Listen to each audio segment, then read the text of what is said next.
দেখেন অবস্থা, এই যে বাহিরের কাপড়গুলি 2 দফা ভিজেছে বৃষ্টির পানি দিয়ে।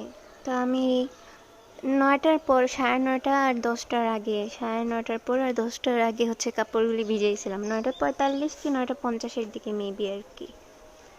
বাইরে প্রচুর রোদ দেখেছি, কয়েকদিন ধরে তো বৃষ্টি হচ্ছে, কাপড় চোপড় তেমন ধোয়া হচ্ছে না। দেন এরকম রোদ দেখে মানে এত গরমও লাগতেছিল, ভাবছি আজকে আর বৃষ্টি হবে না, এই জন্য কাপড় ভিজেছিলাম। এরপর থেকে দেখলাম বৃষ্টি শুরু দেখে আবারও হচ্ছে কাপড় ধুইনি, ভাবলাম দেখি বৃষ্টি কমে কিনা, কমলে দেন আবার কাপড়গুলি ধুইতে যাবো। এর মাঝে ফাঁক দিয়ে হচ্ছে বাসার অন্যান্য কাজ টাজ করেছি। তারপর আর কি দেখলাম আবারও বৃষ্টি কমেছে, রোদ এসেছিল, এই দেখে কাপড়গুলি ধুয়ে দিয়েছি।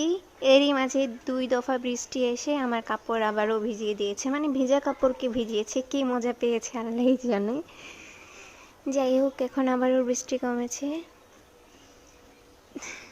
এখন দেখি আবারও বৃষ্টি আসে নাকি, কারণ ভেজা কাপড় তার মধ্যে 2 দফা তো ভিজেছেই, আর ইচ্ছে করতেছে না এগুলি ঘরের মধ্যে আনতে। এখন জাস্ট হালকা নিংড়াই দেব, পানি ঝরাই দেব আর কি, যদি বৃষ্টি যদি না আসে তাহলে বাতাসে, হালকা বাতাস আছে, শুকায় যায়।